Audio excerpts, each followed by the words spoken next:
the spirit world around us. We are doing a live streaming, and tonight we're talking about the near death experience, NDE, of Amy. And we're going to interpret what happened to her given the doctrine of Spiritism. The doctrine of Spiritism was codified by Allan Kardec in the 1850s. I recommend everyone get that book. You can find it on PDF, so it doesn't cost you anything. Just look up Allan Kardec, Kardec, and put a space in PDF, and you'll find his book somewhere on the internet in PDF. I even have links to it on my blog, nwspiritism.com, but you can find it anywhere. So tonight we're talking about near-death experiences. And this episode of Amy comes from my book, What Really Happens During Near-Death Experiences According to Spiritism, 12 NDEs Explained and Explored. I'm going to put this Facebook live streaming on my YouTube and BitChute channels, so you can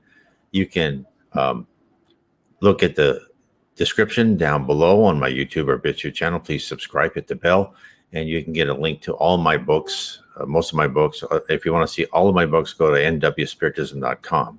So let's get into Amy. This is a very interesting case.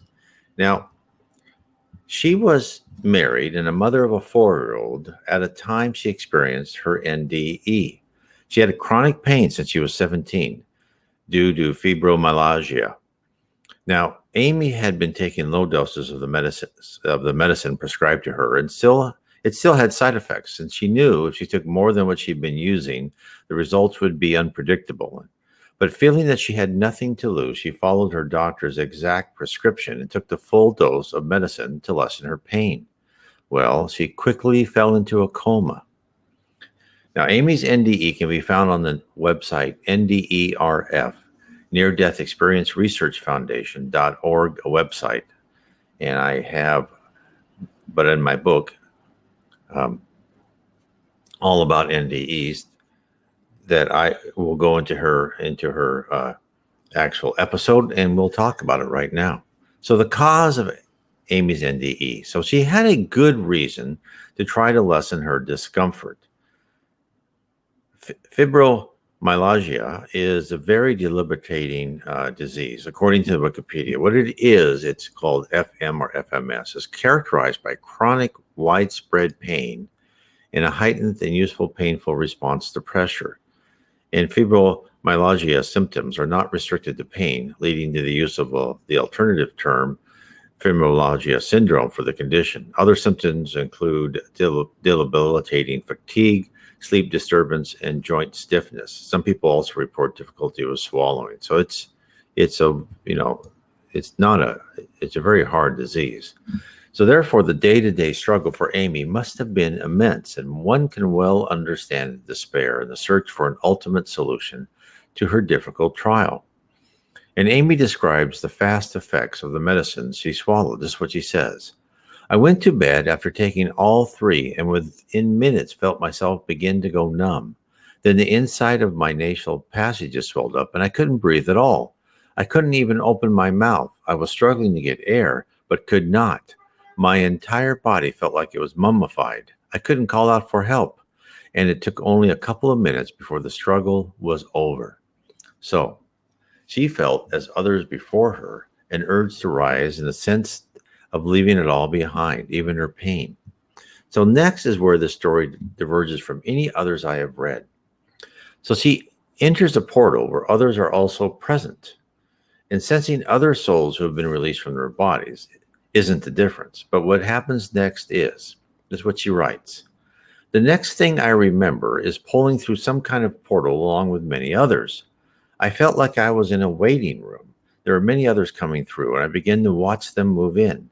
I watched a group of about 3 teenage boys come through who had an energy and a way about them that was very obnoxious. They were big and seemed stupid and even a little threatening. As I was looking at them, it came to me that they had died in a car accident where they had all been drunk. Another woman came through who looked to be in her 50s or so. She was quite the chatterbox and was talking on and on. I listened to her for a minute, and she told me how proud she was of her sexy body and how well she had taken care of herself in her life, how good she looked. She proceeded to try and show me her body. I noticed that she had a fake color of skin, like she's either been going to tanning booth or laying out under the sun for way too long. Her hair looked to be a fake color of blonde, and even her breasts looked like she's had implants, which I seemed to just know without having to ask. It came to me she died of skin cancer. She seemed to want to talk about herself a lot. I became bored and moved on. A lot of others came through. This room or area did not feel very bright to me, and despite the fact that I was receiving somehow information that these people were dead, I hadn't accepted that because everything felt so real and natural, so seemingly alive. Nothing felt shocking or strange. I was simply very curious about what it was all about. So, again, it's telling us what Spiritism has told us. We are who we were when we pass over. We don't suddenly turn into an angel. The people in the room were all dead, yet they acted the same as they behaved in life. This is the realization that may be the most difficult for many people. We are not turned into some angelic being with wings as our spirit leaves our bodies. Unfortunately, we are what we are in life and death. And if a deceptive, conniving, unscrupulous person suddenly dies, they are the same after passing over, as is the pious, gentle soul who cared for many. Yet, slowly after we pass over to the real world, those who realize the love and caring surrounding us and the part we must play in our path to perfection, our mental facilities increase. We begin to regain memories of our past lives. We see our life and world from a new perspective. And Amy saw a hint of this when she reported later in her account. This is what she said. I lost my temper in horrible ways, and I have great trouble with forgiveness, and yet I felt only love and understanding through the entire life review. What it felt like to me was that I was being given the opportunity and gift of being able to stand back and more fully understand and love myself. I was able to feel exactly what others around me had felt during my life. I understood how everything I did and said and even thought had touched others around me in one way or another. I was able to even enter the minds and emotional centers of many who had been around me and understand where they were coming from in their own thinking, how their own personal views and lives experiences had brought them to the places each stood. I felt their own struggling and their own fears, their own desperate need for love and approval, and more than anything, I could feel how childlike everyone was.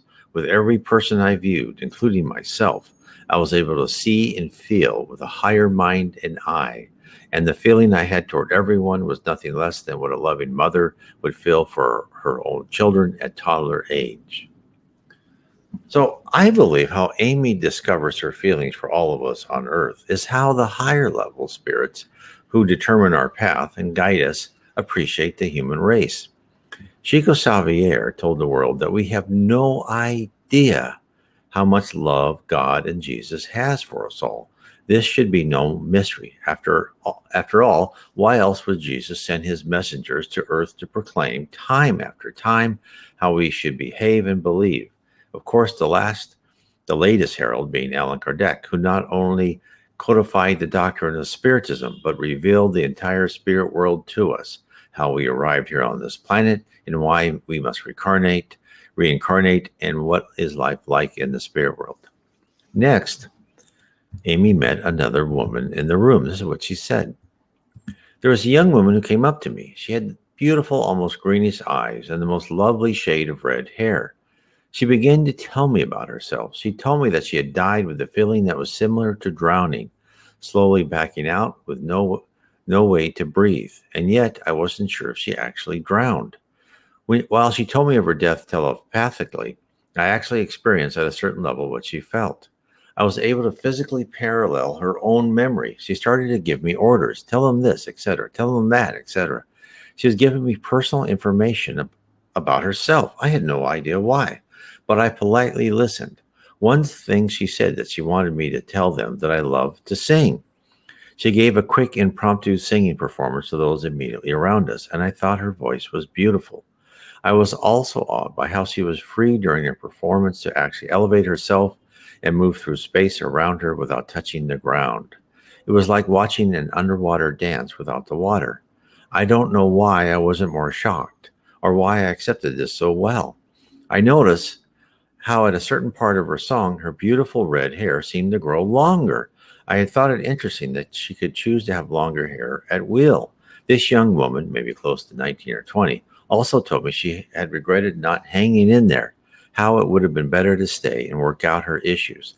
But she also told me to tell them how free I feel now. So, as I'm saying tonight, remember the redhead woman who sang, because she comes in again later in the story. And in your mind, put this thought: coincidences aren't necessarily by chance. Many are manufactured by the spirit world. For us here in our cocoon, safe in our little world, what appears to be random events often are not. Another interesting facet is Amy's observation of the young woman's hair growing longer. In the spirit realm, our minds shape our bodies. Our thoughts make us appear as we believe we should look. Hence, the woman was changing into her true self, all by the power of her mind. This is what Spiritism tells us. It reveals the immense power we have when we rise into the spirit hierarchy. In the book Psychographed by Francisco Chico C. Xavier, there are numerous instances of spirits changing shape and features to correspond to their mind's eye of themselves. In one book by a different medium, a spirit presents himself to another group of spirit as his appearance in one life, then changes into another person from his life before. The power of our mind is greater than you think. This is why we are shackled to this planet until we reach the required maturity to handle this immense gift. After all, do you let your 14-year-old drive? No. They must wait until they have been trained, demonstrate responsibility, and pass a test. We are here on this earth because we haven't verified our capacity to handle the great responsibility of our potential strength. No one in their right mind will let an immature child drive a vehicle which could harm others, and correspondingly, God doesn't let us off this closed campus until we behave correctly. Next, Amy notices how people start to find each other and form cliques, just like closed groups in high school. I remembered that we had congregated into a much bigger and brighter room or area where there were many, many others present. Everyone was so busy talking and getting to know each other. It felt similar to the scene in a high school cafeteria. People even seemed to want to quickly find others they related to or felt at ease with, and there were even little groups that began to form. So what is different about the after-death experience, and this, again, is revelation, is not that we are separated into two groups. Most religions throughout history have preached the good rises and the bad descend, but that Spiritism tells us that we are separated into many groups. We land where others are attuned to us. The spiritual and compassionate rise up to souls like themselves. The deceitful gather together. Murderers and hardened criminals are herded to one area where they can enjoy each other's company until one by one a decision is made to change their behaviors and beliefs. So there isn't just heaven, and there's not like a purgatory. No, Spiritism tells us there's no hell, there's no eternal purgatory. But there are many levels of heaven, and there are levels of the umbral or lower zone, and there's levels of the dark abyss, which you could call a purgatory. And the Spiritists tell us there's no one all good or all bad, right? Everyone has different ratios and mixture. And therefore, anyone who is down into the lower levels, the dark abyss, or the lower level, which you may call a type of purgatory of different levels, if that person decides to change their character and attitude and starts loving people instead of being sarcastic and mean and taking advantage, they will rise. So next, Amy discovers what each in the room had in common. At a certain interval, I noticed a man move into the room. I sensed something about him. He felt safe and balanced to me. I just knew that I could trust him to tell me what was going on. It still had not occurred to me that I might be dead, and I wasn't sure I'd accepted the fact that these people were deceased either. So I moved toward this man, and another note, moving didn't really involve walking, just intent of desire to go. Now, as a side note, I'll stop right there. That's called volitation in Spiritist literature. Volitation is you move at the speed of thought. when you're up in heaven somewhere or some other planet or some other galaxy, you think, oh, I want to go to Earth, and you're there. The speed of light is not a speed limit in the spirit world. And approach. So then she said she moved toward the man and approached him with a question. Who are you? He looked at me, and I realized he was a kind of teacher or guide for this group. He explained that he had died in a truck accident. He had been a truck driver by profession. He was a Latino man. He told me that he was not a perfect man, but he had mastered humility. I know that sounds ironic, but when I was with him, I could truly feel that he hadn't a shred of self-regard, or as we say, pride about him. He explained that he had come to help teach them the importance of humility to this group of people because they had been so self-absorbed in their lives, they hadn't been able to learn vital lessons and had aborted their own lives. He seemed to be telling me that in one way or another, these people had committed suicide. So, in Spiritism, there is a concept of unconscious suicide where you either drink yourself or you do something dangerous or you have too many times in the tanning bed, like she talked about that one woman who died of skin cancer, or drunken, like the boys who died in a drunken car crash. These, now in our culture, they're not committed suicides, but in Spiritism, they are deemed, they are called unconscious suicide. So when we reincarnate, we are given a form to use for the full term of our plan. For the same reason, students are expected to take care of their books until the class is finished. We are tasked with the same obligation. Not only had the entire group neglected their assigned physical bodies, but they chose to skip class instead of learning to be free of the material world, to engage in love for their fellow humans. They turned inward and concentrated their energy slowly upon themselves, missing an opportunity to take that next step in personal responsibility. So a spirit who loves unconditionally and knows how that to serve is the greatest calling of all will start on that path to become a pure spirit. So, just to repeat, in the spirit realm, this type of behavior, this reckless behavior that cuts short your life, is called unconscious suicide. You didn't take an open and deliberate step to end your life, but a series of decisions that you knew deep inside you may lead you to an untimely end. You rationalize each phase as being inconsequential and wanted the pleasure too much to measure the possible long-term risk. We see this type of behavior every day on the streets and in the TV shows which bombard us with false choices between one mistake and another. The only choice is how much of our hard-earned money should we sacrifice for a momentary inclination. So these people, their curriculum was abandoned early. These poor souls will learn that the penalty is to stay on earth in a not-so-pleasant location until their normal time would have been up. Then they will be assisted by spirit workers who will lead them to spiritual centers where they shall acquire their responsibilities and prepare themselves for their next reincarnation. Hopefully the lesson will be so ingrained so in their next life they won't even think of escaping their duty again. Now, Amy understood this to be the case when she discovered this, is what she says. He explained how he needed to teach this group of people how vital it is to let go of themselves, how to lose their obsession with themselves, how they will be stagnant in all progress if they cannot unchain themselves from their own self-obsessions. He had to teach them the importance of humility, and yet he shook his head, smiling slightly, and he implied that there was very little he could help them with without their bodies. His hope was to instill more of a passion for what he had to teach, strong enough that would leave a seed of light that might stay with them through their sojourns. Now, this seed of light, this thought, will be all that they possess when they wander in the lower zones, neither in one of the celestial cities or the dark abyss for their allotted period of time. When the spiritual guides come to gather members of the group, they will think back on the advice given to them when they first passed from their life. The process of reincarnation will help this group of people slowly over the course of centuries.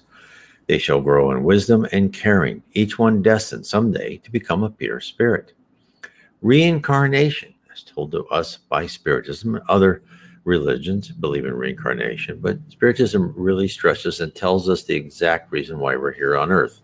That is the vehicle to transform each of us. Each blemish and imperfection is removed as we travel through varied life events. Every trial demonstrates what we should or shouldn't do in our next existence. The concept of reincarnation is present, as I said, in many religions. This should be of no surprise since the messages all originated from the spirit realm. Here are three examples from Christianity, Hinduism, and Buddhism of what we've been told regarding the need to be careful in what deeds we commit, for in the next life we shall have to atone for our wrongs. In the Gospel according to Matthew, Jesus said, "Be merciful that you may obtain mercy. Forgive so that you may be forgiven. As you judge, so will you be judged. And as you serve, so will service be done to you. And whatever you measure out, that is what will be returned to you." Jesus wasn't just talking about this life. He was talking about the whole panoply, the whole, arc of your many lives. Krishna, everyone creates their own fate. Even life in the womb is affected by the karma from a previous life. In Buddha, from a sound and echo returns. A body creates a shadow. So too will misery come to him who does evil works. That was from the three sermons. Now, so in her conversation, let's get back to Amy. She asked the guide, this is what she said. I asked him point blank, if these people are dead, what am I? I don't know why it took me so long to grasp the fact of this reality.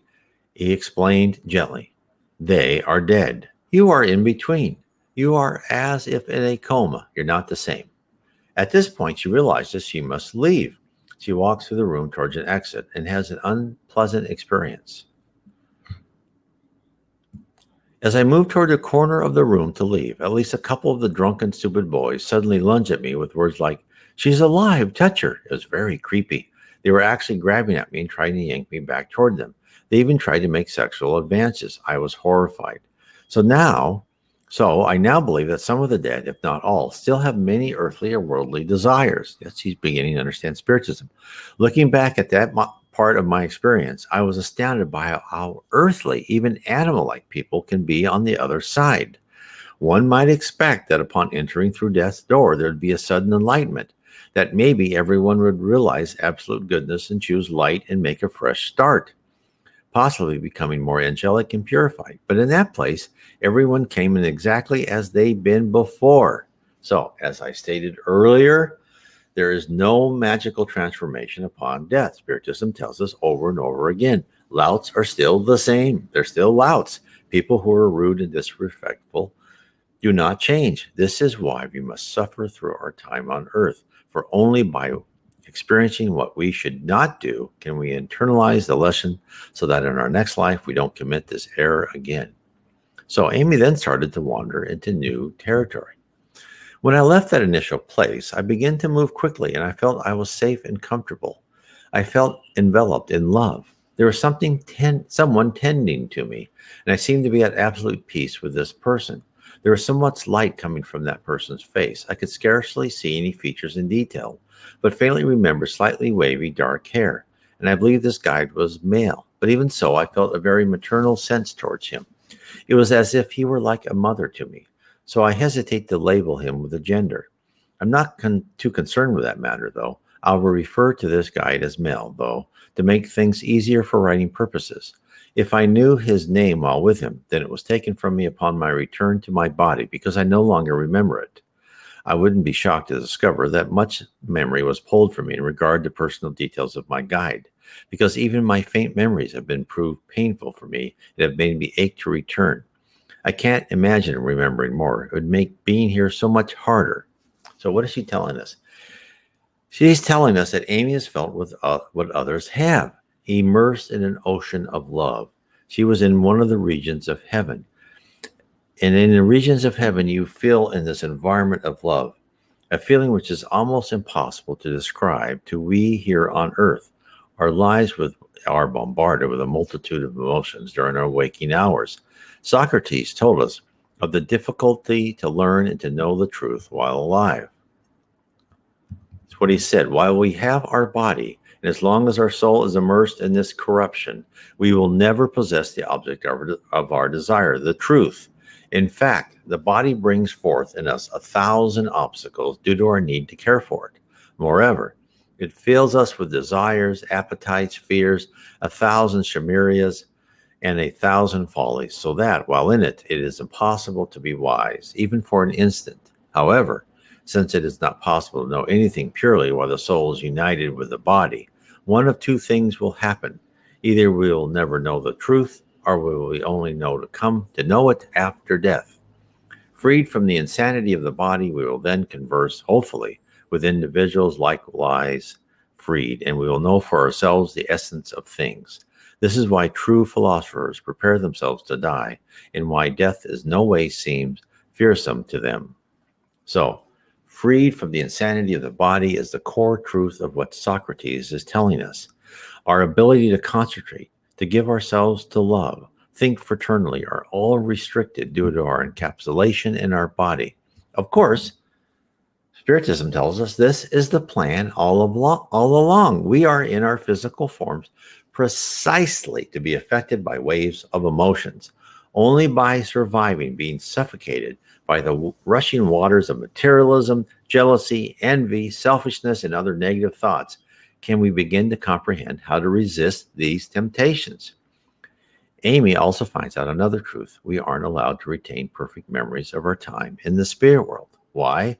Because our memories would be so strong as to make us long to return to the spirit realm as quickly as possible.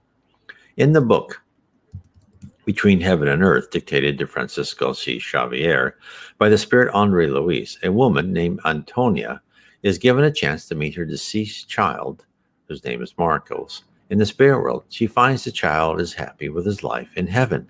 She feels wonderful about the experience, and when her spirit is put back into her body, the team leader, whose name is Clarencio, with whom Andre and Hilario are assisting, tells them, this is what Clarencio, the team leader, says, our friend cannot hold onto the memory of what occurred. Why not? Asked Andre. And he goes, very few spirits are capable of living on earth with the visions of life eternal. They need the environment of inner twilight. A full memory of what occurred would result in a fatal longing.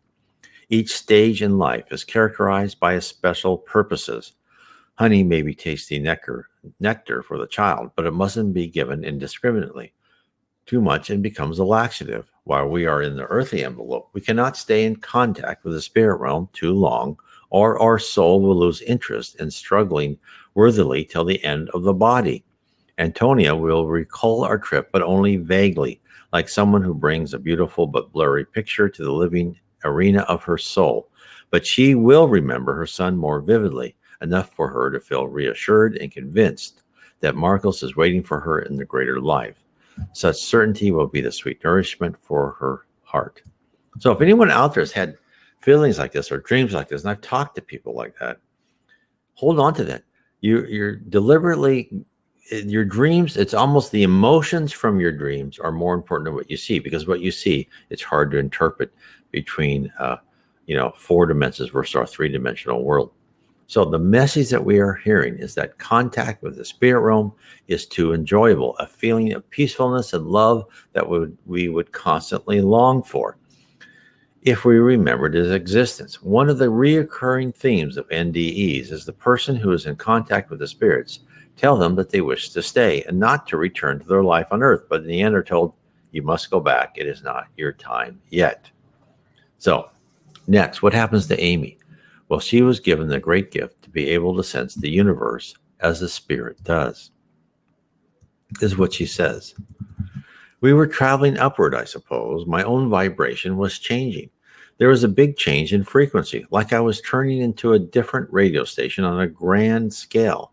I was out in the universe, and I was being given a kind of show, like having an astronomy teacher speak on the beauty of the universe while lying under the stars at night. But I was out there amidst them. And this part seems to have been made foggy for me since my return. But I remember vaguely that during this scene, I saw something like holographic words and numbers move in front of me past the stars. And it felt like I was being downloaded with information. I felt at the time that I understood everything, and I felt the full truth of laws and order in the universe. And one thing that I held onto was the beautiful math of the universe. I remember coming to understand that there was a supreme and perfect kind of math that was in and of all things that existed. I remember being told something about Einstein. I was so excited. It was such a pleasant experience. I was also shown how there's a kind of clockwork in the sky, how the stars themselves actually hold a sort of map or mathematical key to everything that is. You are written in the stars, I was told. Everything is. I recall how thrilling this part of my NDE was for me. So Amy didn't realize it, but she was shedding her dense spirit, which had been trapped on earth with her, and transforming it into a lighter and higher spirit, a spirit who had the ability to immediately know the universe, to comprehend the completeness of God's design. When Amy said she felt like the information was being downloaded, what was actually occurring is that she had access to the information that always had been in her spirit and always had the tools to go access the universal cloud, as I call it, with all the information, and she could pull that information in. And also, she discovered that she already had the set of divine laws inside her. We all do. We only need to follow the good advice of our conscience and learn not to rationalize away the reasons to perform good deeds. Now, as an aside, I also know of a medium. Now, most mediums, they talk to spirits. Now, this one medium, very interesting. He has the ability to think of a name or something like that, and he accesses the universal cloud. He accesses the data that is about that person. He doesn't talk to a specific spirit.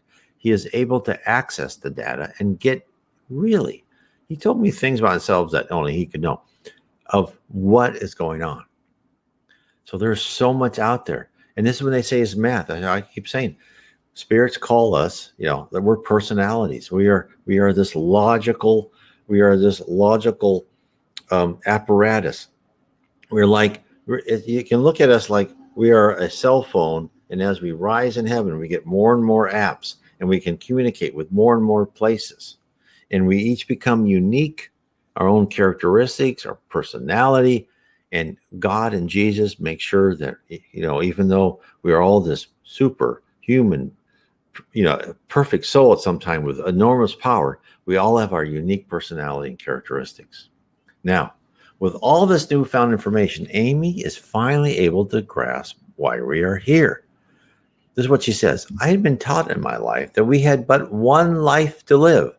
I never even considered reincarnation, and that some people get to have the most incredible luxury and wonders that anyone could imagine, and others are tested because of their valiant spirits and have to deal with terrible miseries to prove their strength, while still others, like small children all over the world, are born to suffer through starvation, disease, rape, mutilation, even years and years of torture, only to die and then get their just reward. This didn't seem like much of a test to me. It seemed insane. I couldn't make logic of it. And when I begged religious leaders for answers, I was told that sometimes God lets wicked people torture good people so that he can punish the wicked for their deeds. Otherwise, you couldn't punish them for anything. The whole system just seemed sick to me. I couldn't completely respect this notion. In my NDE, though, I came to understand that most of us have lived much, much longer than we could even fathom, that our lives that feel so very long are really infinitesimal when placed in the whole picture, which for that matter can't even be framed. That's because, as an aside, we are immortal. I was shown how every single individual, through their own free will, chooses paths that mathematically take them to the circumstances of their next existence of life, that nothing at all sits in accidents or chaos, that every single aspect of our lives are ruled by natural laws that we place ourselves in, that in a sense we create our own worlds. I was shown how one can never assume either that if someone lives a life of suffering, that this is because of evil deeds. Many may choose a life of suffering because of what it awakens in them or to help another, etc. We can never, ever assume that we can be accurate in guessing why each being lives the life they live.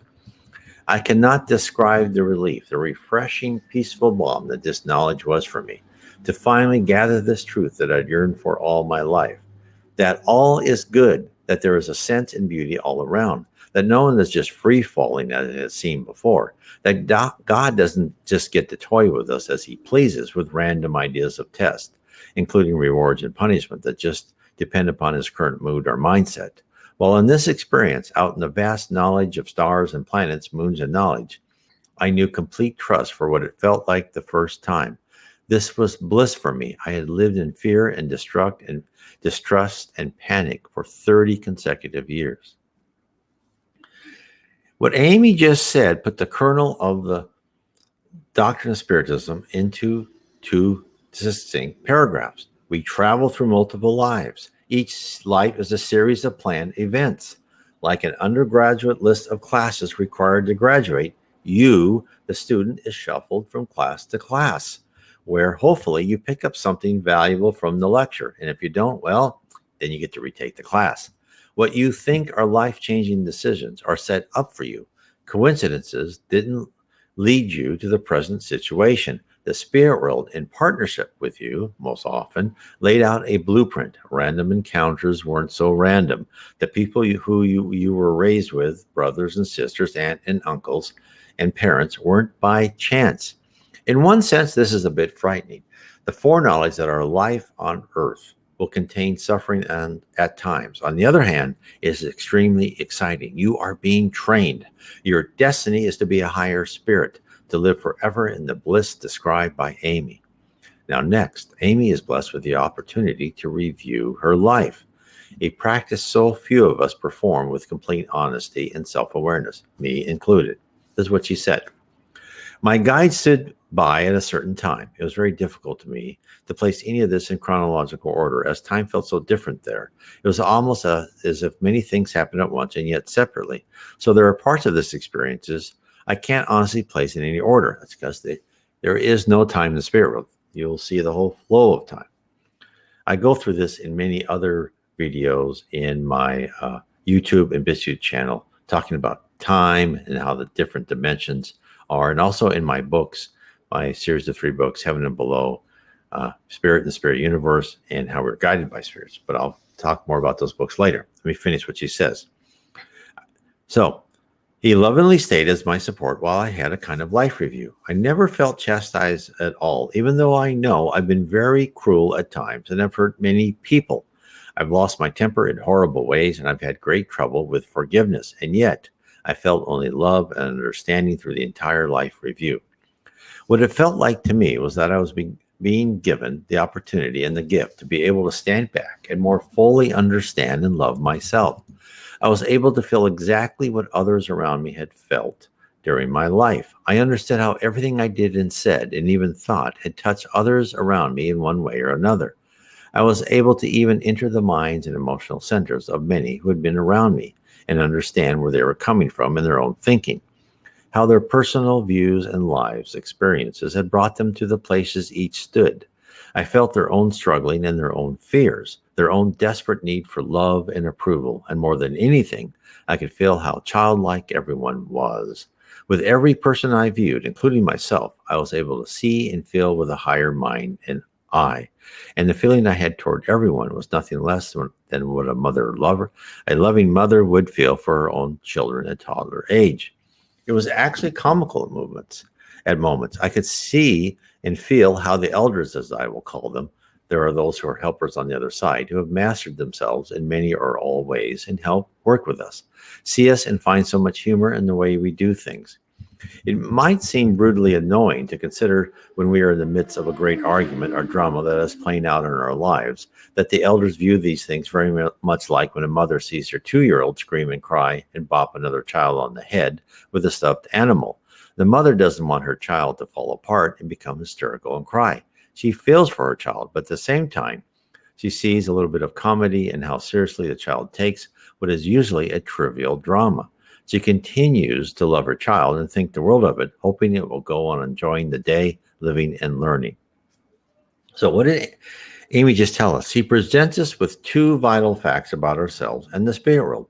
First, she illustrates how we should love and look at ourselves from the point of view of the other person. Love entails forgiveness and understanding. Like any of us, at times we feel wronged and we blame the transgressor. We attribute a litany of ill will against the person who is the target of our scorn. We fail to sit back and place ourselves in the shoes of others.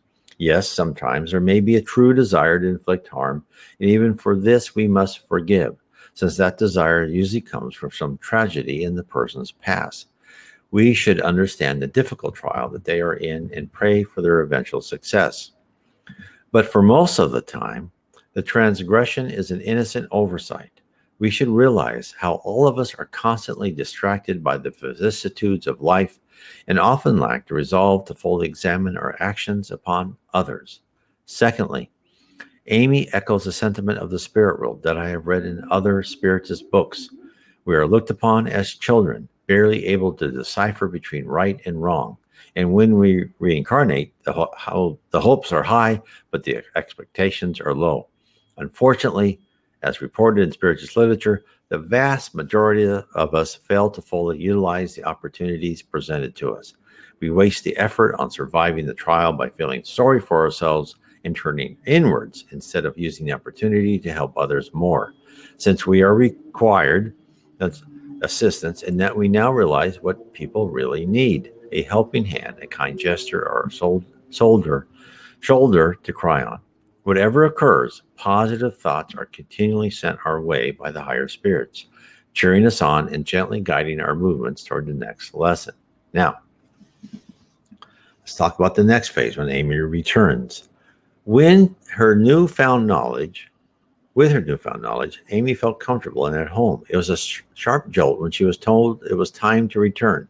She shook and resisted the idea of leaving what was so wonderful, a place of respite away from the confines of a dense body. The spirit world showed Amy the future of her loved ones without her. Again, this is a recurring theme in NDE's near-death experiences. Not only is our future determined, but when one variable is altered, the new path of everyone we have come into contact with is recalculated. This is what she says, he came closer to me and I was comforted, and he calmly encouraged me to be strong. He told me to look to my left. As I did, I saw a school bus pull up in the distance. A small child was escorted out and brought to me. I recognized that it was my own daughter, who at the time was only 4 years old. She had been asked in her sleep to come in spirit to help me. She walked up to me, tugged at me a little, and sweetly said in an encouraging voice, "But Mommy, who will take care of us?" That was good. Love on the other side, at least in my experience, is so much bigger, so much more full than here, and you are more honest with your love. You cannot turn others away who are in need. At least that was my experience. And there was no way I could have turned down my own daughter's plea. Without hesitation, I answered, "Oh, honey, I will, of course." And my daughter was then escorted back to the bus. My guide smiled knowingly, reminded me that he was not forcing me to go back. I looked at him and back at the planet Earth, feeling so frightened, still not wanting to depart and separate from him. The pain of division still seared through me. I cried and I told him I wasn't sure I could do it. And he said, "Look to your right." I looked to my right and saw a holographic figure. It was my own mother. It was a view of her in the future, and she seemed tired and in need of help.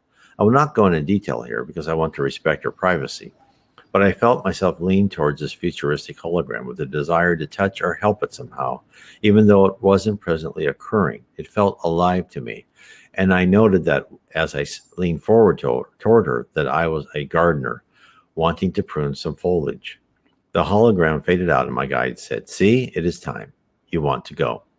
Now, the other revelation that Amy tells us in her account is our ability to detach our spirits from our body when we sleep and talk to other spirits. Amy's daughter was escorted from her sleeping body and allowed to meet her mother in the spirit world. Amy understood that one of her most vital missions on earth is to raise her daughter. Parenthood is a sacred duty, for we are preparing other souls for their destiny, fortifying them with good intentions so we may improve themselves in their life. Amy returned to her body. Her guide asked her to point herself toward Earth in return. She came back, her spirit connected via her perispirit for her whole journey, which is the long silver cord, joined once again to her body. Feeling her entire body filled with electrical energy, she fully regained the ability to breathe and feel. Her husband woke up and saw her adjusting to life once again, asked if she needed an ambulance. She replied that she would be just fine. Amy tells us the results of the sojourn in the spirit realm. She says, "Since that time, everything has changed for me. My health has returned. I get stronger and stronger each year. To my own surprise, I found the day after this event that I felt well, except that I could not eat any meat at all, nor did I have any desire to. I've been a vegetarian since then. I eat a lot of raw organic foods. I don't eat anything with chemical ingredients and keep my food very pure. My children and husband eat mostly this way too. now, and we were all feeling great. I could no longer continue with the religion I grew up in. This was not easy for me to walk away from, but I couldn't stay and maintain my own personal truth and integrity. And yet, I have gratitude for having grown up in that religion and trust that it served its purpose for me. I am also at peace with the religious choices and needs of others. I found I desired much less. Within the first week after my NDE, I was cleaning out my house, wanting to get rid of the many things, a lot of decor, music CDs that I didn't find in harmony with the vibration I desired. I lost my desire to want to shop as much as I had previously. Amy, who had felt pain every day due to her condition, found a new lease on life. Her mental condition, her love and compassion has influenced her body and allowed it to heal. While many illnesses are naturally occurring, we can always maintain our positive attitude, pray and meditate to strengthen our resolve and heal ourselves. Amy let go of her overwhelming material desires, knowing that all matter is transitory. Only our spiritual self is eternal. Our knowledge, love, and compassion stay with us. All other baggage is discarded. Whereas we use shopping to fill a void, find temporary enjoyment for whatever exact purpose, the root cause is the same. We place our inner peace in a connection to the earth. Tethering ourselves to the planet is counterproductive. We should concentrate our energies on freeing up all ties, all restraints that aren't useful in our everyday lives. Now, so one more coincidence. The spirit world is wise. They realize that Amy could have awakened from her near-death experiences, thinking that this could have all been a dream, even if she believed others may have broken her resolve by questioning her visit to the other side. The other shoe to her NDE dropped on her soon after she recovered. Within a couple of days, this is what she said, coming back from my NDE, I stumbled upon a woman who was being consoled by many others. When everyone had dispersed, I asked her what was the matter, and she told me she just found out that her daughter had died. She'd been found in Southern California, and she didn't know why or how she died. I asked to see a picture of her daughter, having the strong intuitive sense that I met her daughter on the other side. The next day, she met me at my house. She had a black and white picture of her daughter, but I recognized her right away, and I said, "Did she have pretty reddish color to her hair and the most unusual green eyes?" And she answered, "Yes, she did." I told her about my NDE and how I had this beautiful girl come and speak to me and ask me to give information to her family. I told her all that I could remember her daughter telling me, and it made perfect sense to the mother. She told me that shortly before her death, she heard from others she and her daughter had been estranged, that her daughter had begun to sing and loved it passionately. There was private information I was able to offer that gave this woman much comfort. I told her of her daughter's regrets in not having learned more while here. We learned a week later or so through the coroner how she died, which confirmed for me what the young woman on the other side had said to me about her death and what it was like. So, Amy's experience is one more point of light for the rest of us. The spirit world, fully conscious of the immense power of the internet, is betting on the proliferation of real stories by real people from all corners of the world. It is popular in our culture today to question the existence of God. After all, there's no concrete proof. Well, there is actually evidence all around us, like children who can't find what they're looking for when it is staring them right in the face. Millions of us are doing the same. The spirit world isn't going to give us the answers to the test. It is our responsibility to discover the truth. The truth is laying about all over. We just have to open our minds and our heart to see it. So I hope you enjoyed this story about Amy. And again, all this is in my book, What Really Happens During Near-Death Experiences According to Spiritism. Now, I have another book out with even more, which I will go through in my next series. I won't start yet, but I'll go through my next series of talks on Wednesday. I talk every Wednesday here on Spiritism, the Spirit World Around Us at 7 p.m. Eastern, 4 p.m. Pacific, all time zones in between around the world.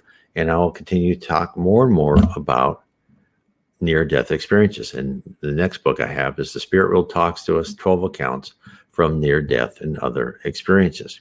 But if you're interested in how all this works and what is the spirit world and what we should learn, I recommend that you read my book, Heaven and Below.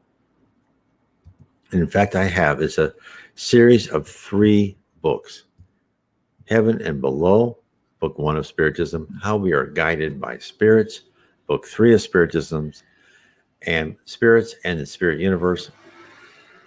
I'm sorry, Spirit and Spirit Universe, Book 2 of Spiritism, and How We Are Guided by Spirits, Book 3 of Spiritism.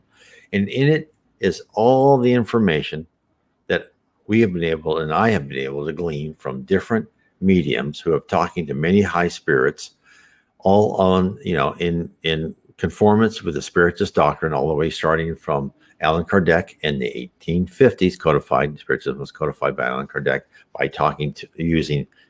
Allan Kardec was not a medium.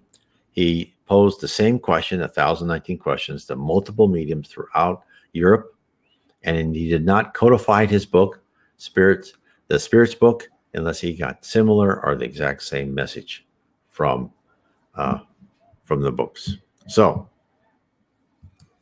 I just want to make sure that if you are interested in how all this works, the links to these books will be below. And at the last, I also want to get everyone, if you want to learn about Allan Kardec, there is a great Netflix movie called Kardec. It tells you his time in the 1850s in Paris and France. He was very suspicious. He didn't believe all this stuff about spirits. And then things happened to him that changed his mind. So I would recommend everyone to look at that. You will be amazed by this movie. Now, lastly, if you would like to learn more about Spiritism, and I would love to help anyone I could, I recommend that if you'd like to talk to me or someone else who understands Spiritism, to ask us questions, pose, say, hey, I don't believe this. That's fine. People said that to me. I said, well, I can't answer that for you. And here are, things to think about, but you are on your own. But I can help explain things, and help guide you in directions. That's all I want to do. And that is spiritismstudy.org. And you scroll down a little bit and you can get a time. Let's say for me, what we'll do is I'll get an email from you, and then I'll email you back saying, can we talk by like Skype or WhatsApp? And then we can have a good conversation. So I want to say, everyone, thanks for listening to me. Please subscribe to the YouTube channel or the BitChute channel. Please share this. Please hit the bell. Tell your friends. Share this video on Facebook if you can. And because Spiritism tells us so much. It explains the world. It explains why we are on Earth. It explains why bad things happen to good people and good things happen to bad people. And it's all part of this long arc of the story, and each of us go through. Don't be jealous of anyone, because you may not be rich and famous this time, but you may be the next time. But although I'll tell you, even as Jesus said in the Spirit book says, being rich is the hardest trial we have, because you have so much temptation coming at you. So you don't really want to hope that, but each to their own. Anyway, I want to say God bless to everyone. God bless.